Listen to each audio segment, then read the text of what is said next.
8:40 on KFBK. Big speech tonight in Washington, the State of the Union message from the President, and we have a preview. We do. Our political expert, Gary Deitrich, is here to talk a little bit about some of the things we should watch for the President.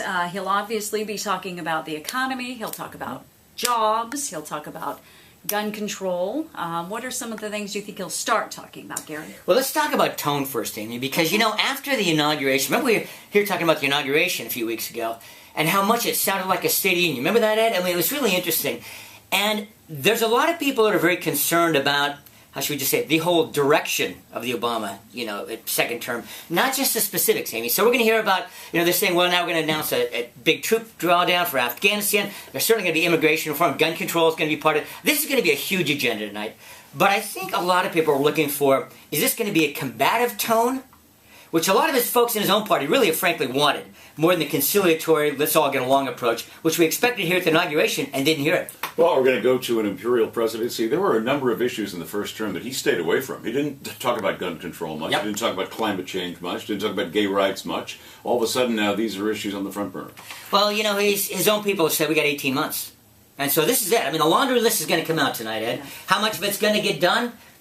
Be lucky to get half of it done. But you're going to hear it because really and truly, going into last year's election, a lot of his own base said, you didn't push near hard enough on the stuff you told us you were going to do, and now he is.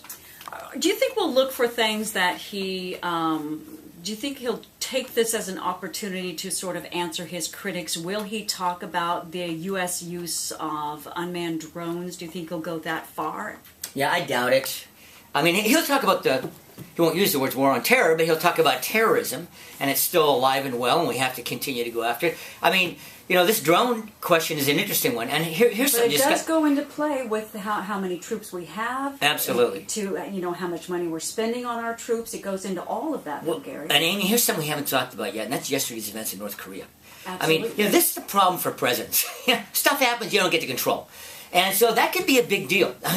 We know now he's going to mention North Korea tonight. But, that could be something that, those are the kind of thorny things that begin to rear their heads you didn't expect to deal with. This could consume this White House. The North Koreans have said unapologetically, yeah, we're going to keep doing this stuff. We're going to go bigger with these bombs. I mean, this is the kind of stuff that can really sink a second-term president if you're not careful. It seems every president has some sort of a foreign policy hallmark. And thus far, outside of the killing of bin Laden, I can't think of one. Well, that's really it. And, he talked a lot about that, as you know, during the campaign.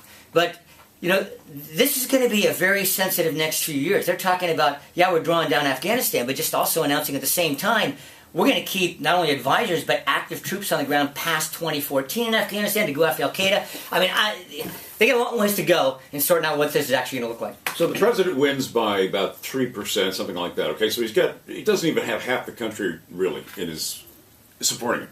New poll says more than half don't like the way he's handling the economy.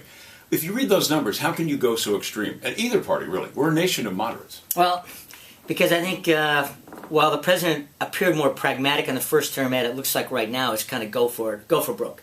I mean, really and truly, by the 2014 midterms, as you guys know, it's going to be over after that in terms of, possibilities. Republicans are almost assuredly going to keep control of the House. So this is it. This is his shot to really make a big splash in the next 18 months to 24 maximum. Our political expert, Gary Deitrich. You'll be with John McGinnis. That's right. And Patrick Dornson tonight after the State of the Union. Absolutely. We'll be talking it up for 3 hours. We'll look forward to people calling in about that as well. Absolutely. So you be sure and join them tonight, beginning at 6 o'clock with the State of the Union address, and take their calls.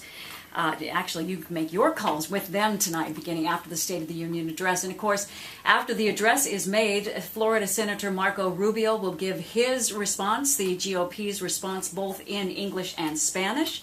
And then Rand Paul will be giving the Tea Party response after that. It's 8:44. On the way in about 4 minutes. How long will it take before humans actually walk on Mars? We'll talk about that in 4 minutes on News Radio KFBK.